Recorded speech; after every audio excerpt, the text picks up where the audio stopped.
Por favor, acompáñame a Isaías capítulo 7. Vamos a hacer una pausa en nuestro estudio en el libro de Levítico y las siguientes semanas vamos a estar haciendo algunas reflexiones que tienen que ver con la época, con el ambiente, pero el día de hoy nos toca reflexionar en este pasaje que está en el capítulo 7 de Isaías. Vamos a leer los primeros versículos. Recuerda esto, la Biblia es una gran historia, pero esta gran historia se va contando a través de historias, de microhistorias. Y algunas de esas historias parece que no tienen sentido, pero están completamente interrelacionadas. Esta es una de ellas. La Biblia nos cuenta la historia de Dios salvando a la humanidad. Y de pronto nos encontramos con estos pasajes que parecen estar aislados y parecen no tener sentido para nosotros. Sin embargo, tienen mucho sentido. Y yo les llamo historias de Navidad que nunca imaginamos que se hablaran acerca de la Navidad. Pero antes de seguir, vamos a leer el pasaje, vamos a orar y después comenzamos a meditar cómo es que esta es una historia de Navidad y cómo es que esta historia puede traer luz, gozo, paz, pero sobre todo esperanza a nuestra vida. ¿Estás listo? Isaías 7 dice así: Aconteció en los días de Acaz, hijo de Jotam, hijo de Usías, rey de Judá, que Resín, rey de Siria, y Peca, hijo de Remalías, rey de Israel, subieron contra Jerusalén para combatirla, pero no la pudieron tomar. Y vino la nueva a la casa de David diciendo: Siria se ha confederado con Efraín. Y se le estremeció el corazón y el corazón de su pueblo, como se estremecen los árboles del monte a causa del viento. Entonces dijo Jehová a Isaías: Sal ahora al encuentro de Acaz, tú y Sear-Jasub tu hijo, al extremo del acueducto del estanque de arriba, en el camino de la heredad del lavador. Y dile: guarda y repósate, no temas, ni se turbe tu corazón a causa de estos dos cabos de tizón que humean por el ardor de la ira de Resín y de Siria y del hijo de Remalías. Ha acordado maligno consejo contra ti el sirio con Efraín y con el hijo de Remalías, diciendo: vamos contra Judá y aterroricémosla y repartámosla entre nosotros y pongamos en medio de ella por rey al hijo de Tabeel. Por tanto, Jehová el Señor dice así: no subsistirá ni será. Ahora vamos al versículo 10. Habló también Jehová a Acaz diciendo: pide para ti señal de Jehová tu Dios, demandándola ya sea de abajo en lo profundo o de arriba en lo alto. Y respondió Acaz: no pediré y no tentaré a Jehová. Dijo entonces Isaías: oíd ahora, casa de David, ¿os es poco el ser molestos a los hombres, sino que también lo seáis a mi Dios? Por tanto, el Señor mismo os dará señal. He aquí que la Virgen concebirá y dará a luz un hijo y llamará su nombre Emmanuel. Acompáñame a orar. Señor, gracias porque nos permites este día estar reunidos y este día, Señor, todos juntos como tu familia, como tu pueblo, como tus redimidos, Señor, abrir tu palabra, Señor, y poder ser instruidos por ti, Señor, por tu Espíritu Santo. Señor, abrimos también nuestro corazón y rogamos que por la acción y el poder y presencia de tu Espíritu Santo podamos todos ser consolados, exhortados y animados en la fe, Señor. Gracias, Padre, en el nombre de Jesús. Amén. Historias de Navidad que nunca imaginaste que hablaran acerca de la Navidad. Y este texto nos invita a reflexionar qué hacemos, cómo respondemos cuando nuestro mundo parece desmoronarse, cuando las circunstancias son completamente en contra de nosotros. La pregunta es: ¿en quién vamos a confiar? ¿En dónde vamos a poner toda nuestra confianza?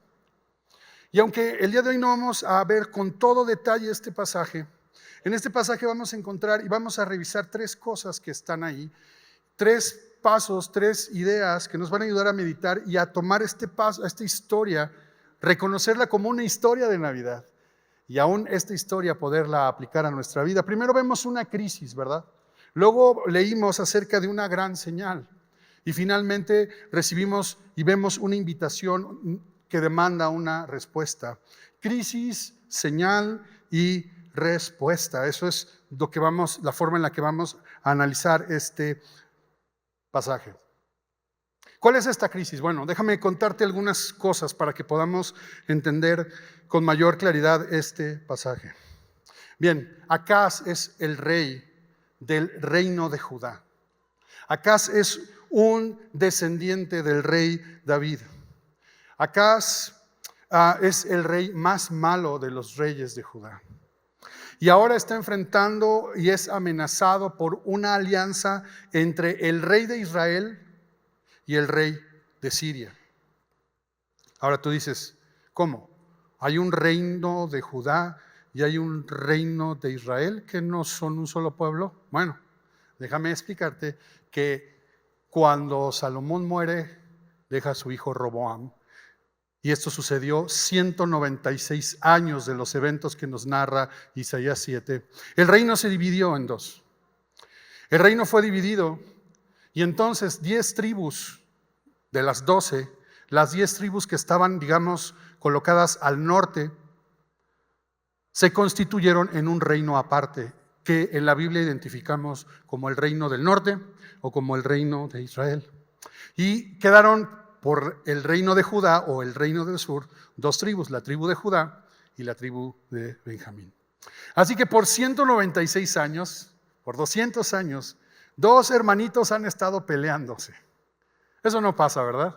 No, con nuestros hermanos todo es paz, armonía y felicidad. Nunca nos peleamos con nuestros hermanos. Bueno, pues estos sí eran bien peleoneros.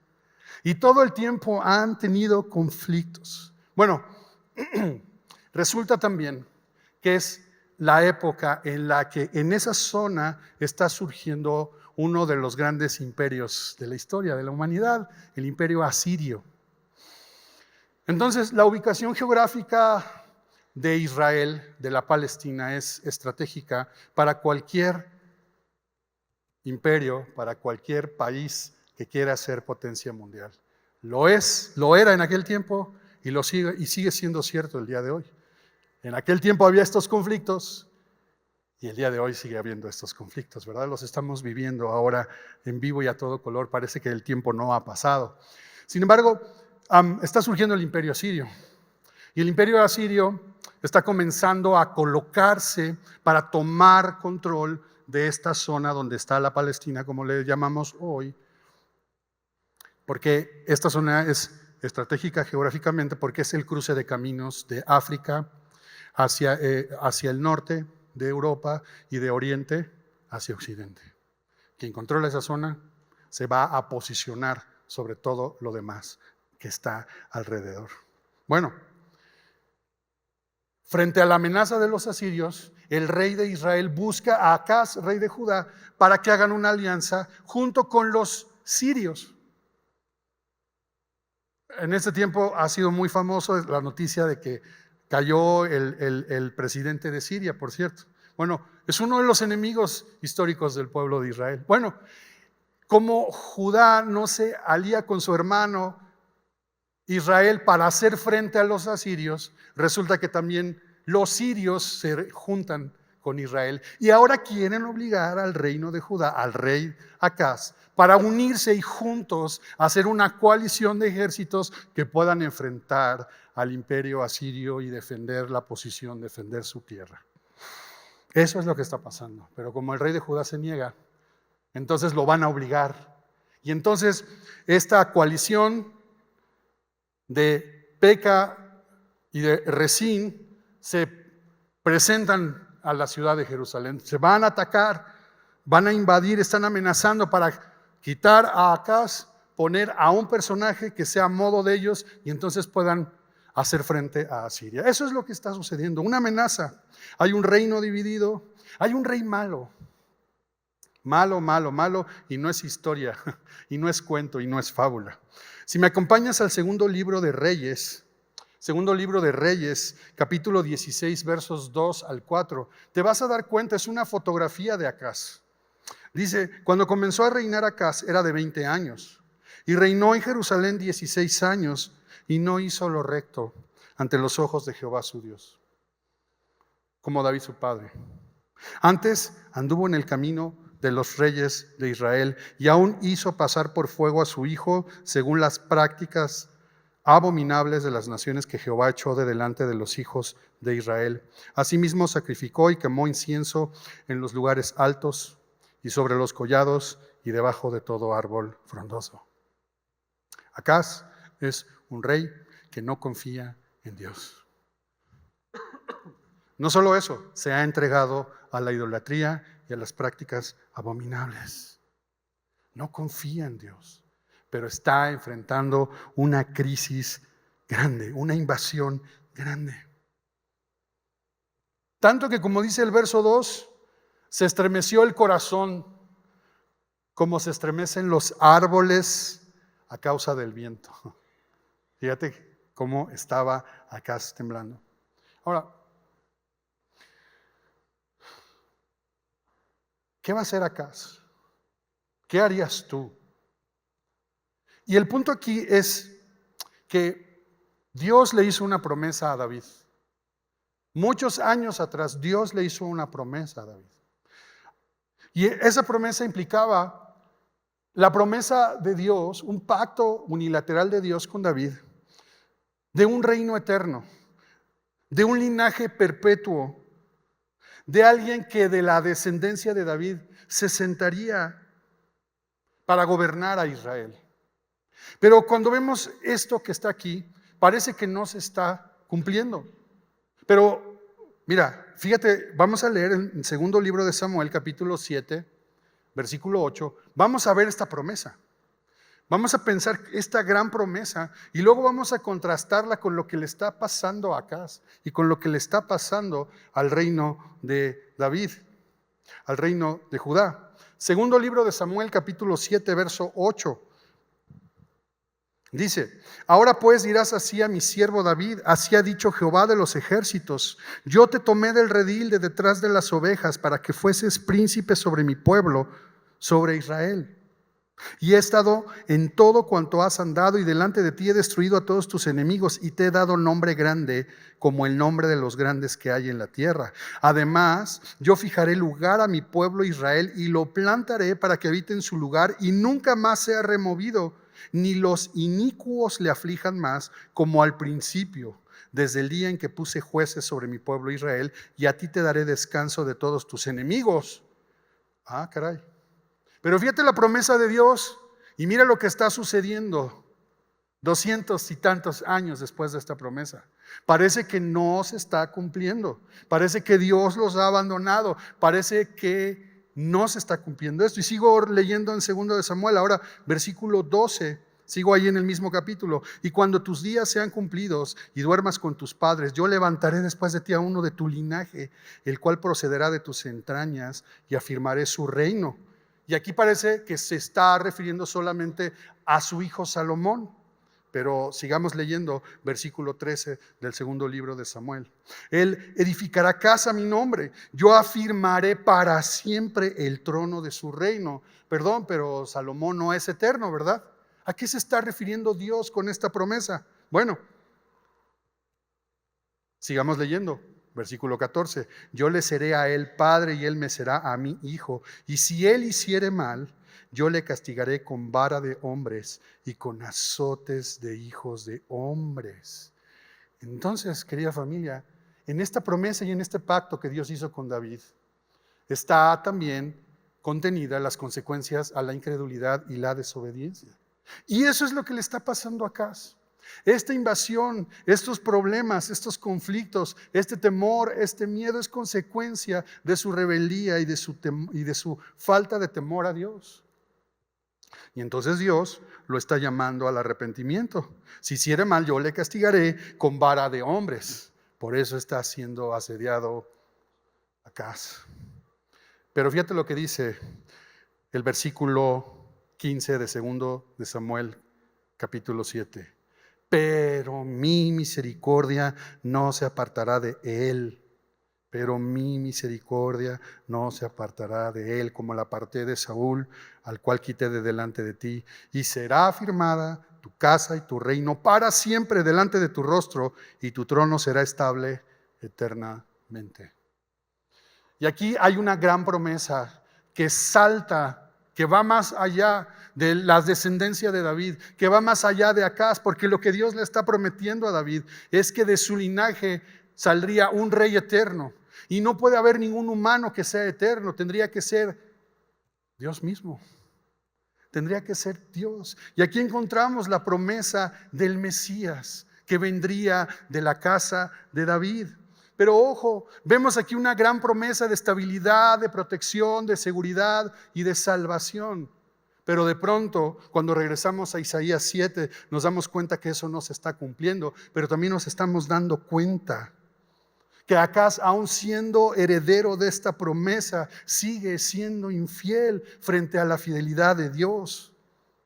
Y aquí encontramos amenazada esta promesa de Dios. Y no porque Dios sea amenazado por Siria o por Efraín o por el imperio asirio. Aún Dios no es desafiado en sus promesas por nuestra infidelidad. Pero Dios tiene un plan. Y es un plan que va más allá incluso del momento en el que se encuentra Acaz. Y déjame decirte una cosa, más allá de las crisis que tú y yo podemos enfrentar, porque nosotros también enfrentamos invasiones, también enfrentamos asedios, también enfrentamos conflictos. Enfrentamos la invasión de la incertidumbre económica. Somos asediados por el temor a la enfermedad y a vernos frágiles. Somos atacados en nuestras creencias y valores, somos amenazados en nuestra seguridad y estabilidad. Pero sobre todo, lo que más nos agobia y ataca y invade es cuando pensamos en el pasado y decimos, yo debería de haber hecho esto, yo debería de haber dicho esto. Y cuando pensamos en el futuro no nos escapamos de las preocupaciones. Así que nos encontramos entre la culpa, entre el debería y el y si. Y si pasa esto, el futuro nos invade también con sus preocupaciones y estamos inquietos, y estamos enojados, y estamos confundidos, y estamos exactamente como Acaz, asediados por estas cosas que nos preocupan. ¿Qué hacemos?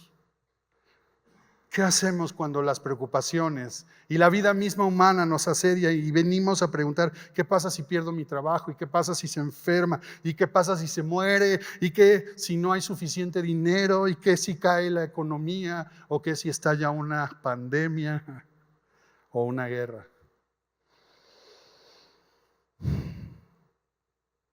Estamos igual que Acaz.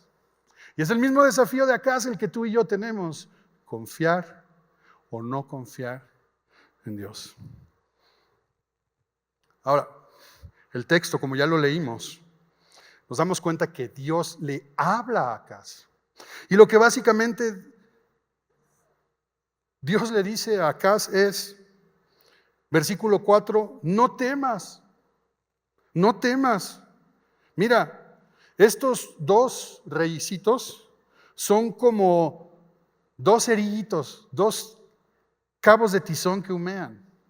Eso es lo que está diciendo, no son nada. Si han acordado maligno consejo, si quieren destruirte. Pero ve lo que dice el versículo 7 de Isaías 7. Jehová el Señor dice así, no subsistirá ni será. Fíjate lo que le está diciendo. Hey, no te van a invadir, no van a poder contigo. ¿Qué? Porque lo que tú y yo pensamos acerca de Dios es que si nos portamos mal, Él nos va a castigar. Lo acabas de leer, José Luis. Él acaba de decir en su promesa que va a azotar y va a castigar. Ah, sí. Pero mi misericordia no se apartará. Esa es la diferencia. Ese es el Dios en el que creemos. Dios es un Dios justo, pero es un Dios lleno de bondad y de misericordia. Y le está hablando y nos está hablando el día de hoy y hoy nos está diciendo, hey, en medio de esa invasión, en medio de ese temor, en medio de lo que estemos viviendo, no temas. ¿Y qué vamos a responder? Bueno, Acaz no responde bien. Y sabemos que no cree el mensaje porque en el verso 10 de Isaías 7 le vuelve a hablar Dios. Y le dice, versículo 11, pide para ti señal de Jehová tu Dios, demandándola ya sea de abajo en lo profundo o de arriba en lo alto. ¿No crees? ¿Qué quieres? Pide una señal, la que quieras, lo que sea. Fíjate cómo Dios le hace esta oferta extraordinaria. Ponme a prueba. ¿Quieres confiar? Te lo demuestro. Pero mira la respuesta de Acaz, versículo 12. Muy espiritual el hombre. No pediré y no tentaré a Jehová. Ay, qué hombre, qué espiritual este hombre. Pasó por fuego a sus hijos. Se entregó a la idolatría y ahora no quiere cumplir un mandamiento. No quiere tentar a Dios.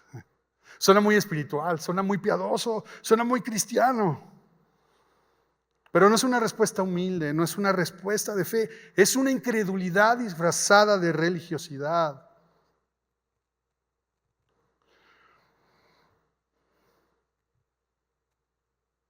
Pero mira lo que sucede ahora. Viene un ofrecimiento más de Dios. Isaías 7:13. Dijo entonces Isaías, oíd ahora, casa de David. Oíd ahora, casa de David. O sea, Acaz no está escuchando. Y ahora entonces Isaías le va a hablar al pueblo. Acaz no quiere oír, no quiere creer. Y les dice, oigan ahora, casa de David, os es poco el ser molestos a los hombres, sino que también lo seáis a mi Dios. Bueno, por tanto, el Señor mismo os dará señal. ¿No pidieron señal? Pues aquí tienen su señal, ¿verdad? Y entonces Dios, fíjate, no solo prometió lo que prometió a David, sino que ahora habló a Acaz, volvió a hablar a Acaz, él niega, él no quiere creer y ahora va a la señal. Por tanto, el mismo Señor os dará señal. Mira la señal, he aquí que la Virgen concebirá y dará a luz un hijo y llamará su nombre Emmanuel. Y yo creo que por un momento pongámonos en los zapatos de Acaz. Yo sé que Isaías ya no le está hablando a Acaz, pero Acaz está escondido oyendo lo que Isaías dice, ¿no? Vamos a soñar tantito. O sea, Acaz, ¿van a ser un niño? ¿Es una señal? Bueno, pues que una mujer pueda concebir y dar a luz parece no ser algo extraordinario.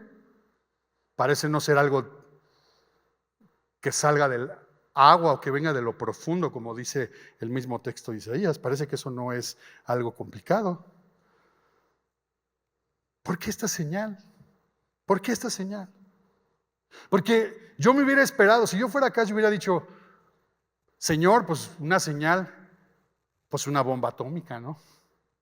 O Señor, que salga de la tierra unos muros que se levanten alrededor de todo Judá y que no pueda penetrar ningún ejército. O una arma especial, ¿qué? O protección, ¿o qué? Una mujer, una virgen que va a concebir, va a dar a luz y que le va a poner a su hijo Emmanuel. ¿Y no el cantante? ¿Qué es eso de esta señal?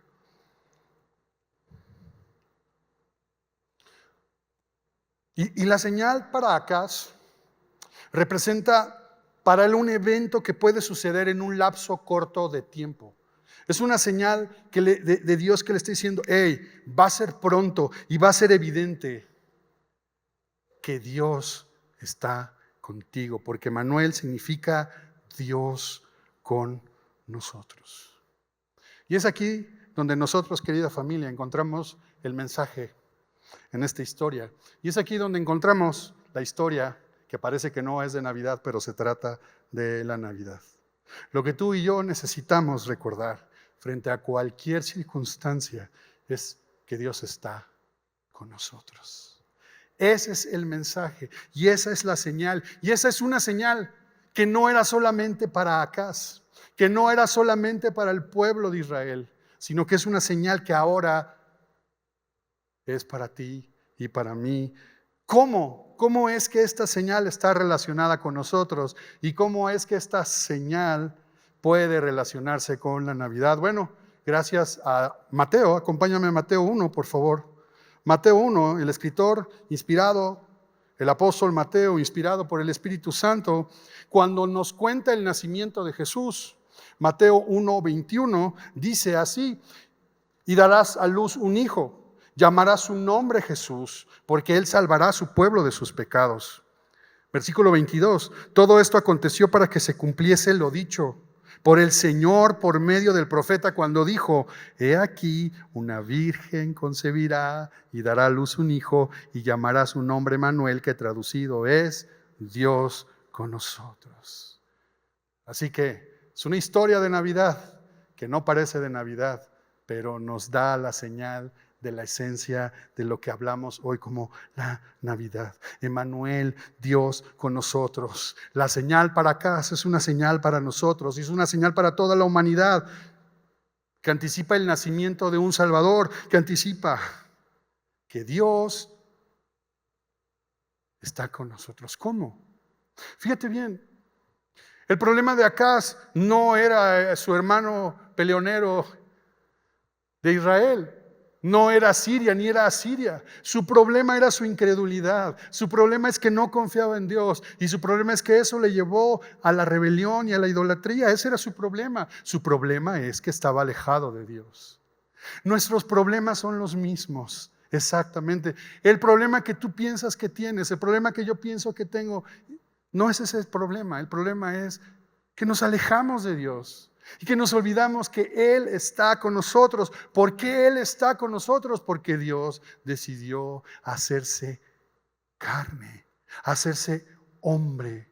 Dios decidió no mandar ayuda. Dios decidió que Él mismo sería la ayuda, que Él mismo sería nuestro Salvador, que Él mismo moriría, que Él mismo se entregaría en sacrificio y que Él mismo moriría y que resucitaría para darnos a ti y a mí salvación, y para que a partir de ese momento tú y yo nunca estuviéramos solos, sino para que a partir de ese momento tú y yo disfrutáramos de la compañía, de la presencia del Dios Creador Todopoderoso con nosotros. Ese es el mensaje que encontramos aquí. Ahora, yo sé que Isaías 7:14 parece no suficiente para creer esto, pero ahí cuando vemos el capítulo 9 de Isaías 9, unos capítulos adelante del capítulo 7 que estamos estudiando, nos damos cuenta cómo se va ampliando. ¿Quién es este niño?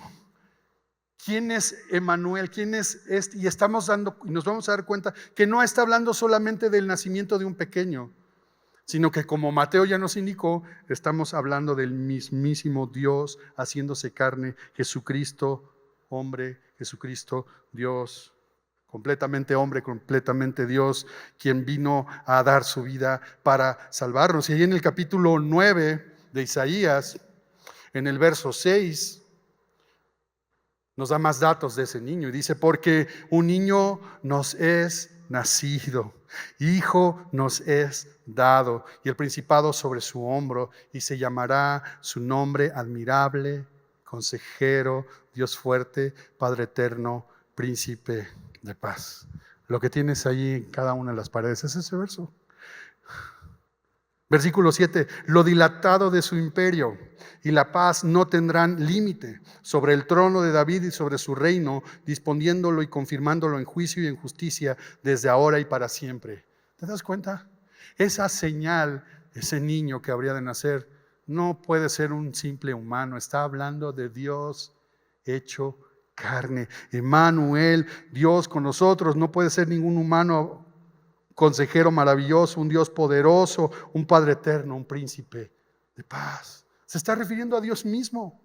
Se está refiriendo a un reino ilimitado, poderoso, eterno, justo.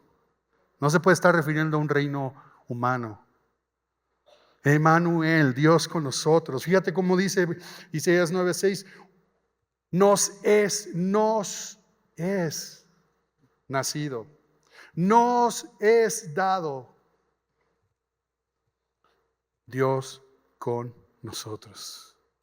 Así que podemos darnos cuenta que esa profecía de Isaías 7:14 tiene un cumplimiento mayor, Y ese cumplimiento mayor es el nacimiento de Jesús. Pero esa señal es una señal también para ti y para mí. Y el mensaje hoy es este. Lo que tú y yo necesitamos frente a cualquier situación es recordar que Dios está con nosotros. Por tanto, el Señor mismo os dará señal. Y aquí que la Virgen concebirá y dará a luz un hijo y llamará su nombre Emmanuel. Dios con nosotros. Y podemos confiar en Él. La respuesta número 3 que debemos dar es confiar en Dios. Podemos confiar en Él. ¿Sabes por qué? Porque Él está con nosotros. Podemos confiar en Él porque Él está con nosotros. Es como cuando un pequeño, ¿recuerdas a los chiquitos, los más chiquitos de aquí, verdad? Que vimos hace un momento cantar. Es como cuando un pequeñito está aprendiendo a dormir solo en su recámara, ¿verdad?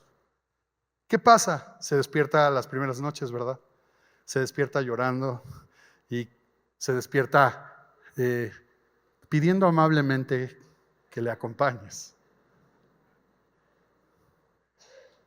¿Y qué solemos hacer los papás? Nos tapamos con la cobija y nos volteamos para no oír sus gritos, ¿no, verdad? No hacemos eso. Bueno, espero que tú no. Bueno, a lo mejor los papás sí y las mamás no. Yo me quedaba dormido a veces, lo confieso mi pecado delante de todos. Perdónenme, hijos. ¿Qué haces? ¿Qué haces? Bueno, ahora ya hay mucha tecnología, ¿no? Entonces tu celular le dices actívate y entonces se prende una luz y tu voz se oye. No haces eso. ¿Qué haces? Te paras, lo abrazas, te acuestas un momento con él y ¿qué va a pasar? Se va a quedar otra vez dormido, ¿verdad? Esa es la señal que Dios le está ofreciendo a Acaz. Esa es la señal que Dios nos ofrece a nosotros. Recordarnos que Él está con nosotros. Él no nos manda ayuda. Él es nuestra ayuda. Él es nuestro ayudador. Él es nuestro salvador. Él viene mismo. Él mismo se hizo carne para consolarnos. ¿Te das cuenta? Dios no nos ofrece nada más salir del problema. Él se ofrece hacerse presente en nuestro problema, porque Él tiene un plan en la crisis, Él tiene un plan en el conflicto, Él quiere manifestarse en nuestra vida y enseñarnos a confiar en Él. ¿Por qué el pequeño se comienza a quedar en su cama? Porque sabe que ahí está papá.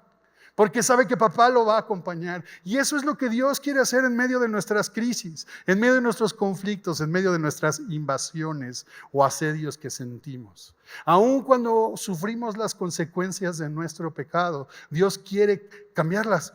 Porque Él dice, como le dijo a David, pero mi misericordia no se apartará de ti. Y eso es lo que hoy nos recuerda. Y eso es lo que recordamos en estas fechas. Emmanuel, Dios con nosotros. Así que no celebramos a un niñito. No celebramos un evento por celebrar un evento. Aprovechamos que el mundo para. Y aunque no reconozcan a Jesús, es un buen momento para también ser una señal para ellos. Hoy podemos tú y yo hacer un recordatorio, una señal para nuestros amigos, para nuestros familiares, ahora que podamos estar con ellos y ser una señal y les podamos decir, hey, lo que estás viendo, lo que estás celebrando significa que ahora Dios está con nosotros. Nosotros no podíamos ir a Él, Él vino a nosotros. Y Él no mandó ayuda, sino Él se convirtió en nuestra ayuda. Ese es el mensaje. Ese es el mensaje que representa que Cristo haya venido, que Dios está con nosotros. Y aún Él nos ha prometido, antes de subir al cielo, después de haber resucitado, antes de ascender al cielo, les dijo, he aquí yo estoy con vosotros todos los días hasta el fin del mundo, hasta que Él regrese. Es lo que Él ha prometido. Cuando se está despidiendo de los discípulos, Juan 14, versículos 1 al 6, cuando Él se está despidiendo de los discípulos, está diciendo que va a morir en la cruz, se los ha dicho muchas veces, y le está diciendo, hey, nos vamos a separar físicamente algún tiempo, pero no teman, no se turbe su corazón, creer en mí, crean en Dios. En la casa de mi Padre muchas moradas hay y voy a preparárselas y luego regresaré por ustedes. No teman. Y Jesús dice, he aquí, yo les envío otro como yo, otro consolador, el Espíritu Santo. Dios ha prometido no dejarnos solos, no solo salvarnos, sino la salvación consiste en que a través de este mundo caído y a través de todos los problemas y todos los conflictos que hay en esta vida caída, Dios promete estar contigo y promete estar con nosotros, a pesar de todo. Así que esa es nuestra invitación y ese es el reto. ¿Cuál es la respuesta? La respuesta es confiar en Dios. Y quiero decirte una cosa, puedes confiar en Dios porque Él está contigo, porque Él está con nosotros. La pregunta es, ¿dónde vamos a buscar seguridad? ¿En las Asirias modernas? Déjame terminar con esto. ¿Sabes qué hizo Acaz? Acaz no creyó el mensaje ni la señal de Isaías 7. ¿Sabes qué hizo? Tomó todo el dinero de la casa del templo de Dios y se fue a buscar al rey de Asiria y le llevó el dinero de la casa de Dios como una ofrenda para pedirle protección contra su hermano Israel y el rey de Siria.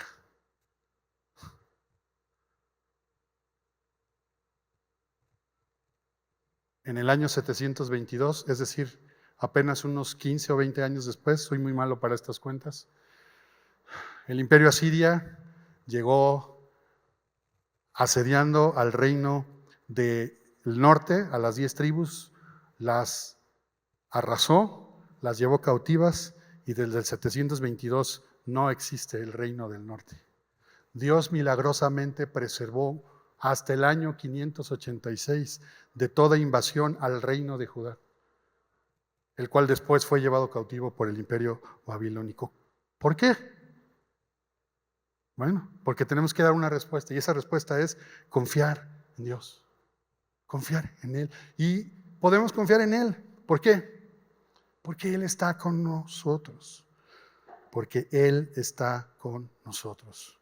Querida familia, termino recordándote, Dios no te ofrece una solución, Dios se ofrece a sí mismo.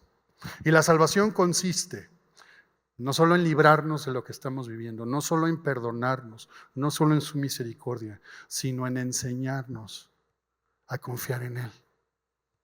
En enseñarnos que Él está con nosotros todo el tiempo. Y sabes una cosa, su presencia es lo más valioso que tú y yo tenemos. Una crisis, un problema, una enfermedad, por muy dolorosa que sea, es una oportunidad para confiar en Él y para experimentar que es real, que Él está con nosotros. La seguridad verdadera no está allá afuera, no está en lo que nosotros podamos hacer, no está en nuestra fe, está en su presencia. Y lo único que tenemos que hacer es eso, abrazarle, correr a Él, confiar en Él y saber que Él está con nosotros. En esta mañana te pregunto, ¿qué crisis estás enfrentando? ¿Un diagnóstico médico? ¿Una relación fracturada? ¿Incertidumbre financiera? ¿Dudas sobre el futuro? No lo sé, pero lo que sí sé es que Dios está con nosotros. Y lo que sí sé es que esta historia nos recuerda el sentido real de la Navidad. Emmanuel, Dios está con nosotros. Te invito a que cierres tus ojos y te invito una vez más a que deposites toda tu confianza en Él. Yo sé que para muchos 2024 no fue un año fácil, pero tampoco el 2023. ¿Y qué me dices de los otros anteriores? Pero Dios ha estado con nosotros y no sabemos qué va a pasar en el 2025, pero sí sabemos que Él estará con nosotros. Así que con tus ojos cerrados, entrega esa crisis, entrega ese conflicto, entrega tu pecado, entreguémoslos a Él y confiemos en Él. Podemos confiar en Él porque Él está con nosotros. Y recuerda lo que el mismo profeta Isaías dijo: no temas, porque yo estoy contigo. Y no estaba hablando el profeta, sino Dios mismo. Padre, en medio de nuestras crisis y en nuestros conflictos, en medio de nuestras dudas y a veces de nuestras rebeldías, venimos delante de ti, Señor, reconociendo que eres tú lo que necesitamos. Señor, sí, necesitamos soluciones, necesitamos sanidad, necesitamos trabajo, necesitamos salir adelante, necesitamos consuelo, necesitamos consejo, necesitamos muchas cosas. Pero no queremos que ninguna de esas cosas sustituya tu presencia en nuestra vida, Señor. Dios con nosotros, Emmanuel. Gracias por salvarnos, Señor. Gracias por ser tú la salvación hecha carne. Y Señor, cuando veamos las luces, cuando veamos la decoración de la época, cuando estemos con nuestros familiares, permítenos ser una señal que recuerde que podemos confiar en ti, porque tú has derribado toda barrera que impedía que nosotros fuéramos a ti. Tú la derribaste y te acercaste a nosotros. Y ahora nosotros, con toda confianza, podemos decirte: Señor, confiamos en ti. Señor, te entregamos esto a ti. Señor, lo que necesito es tu presencia. En el nombre de Jesús. Amén.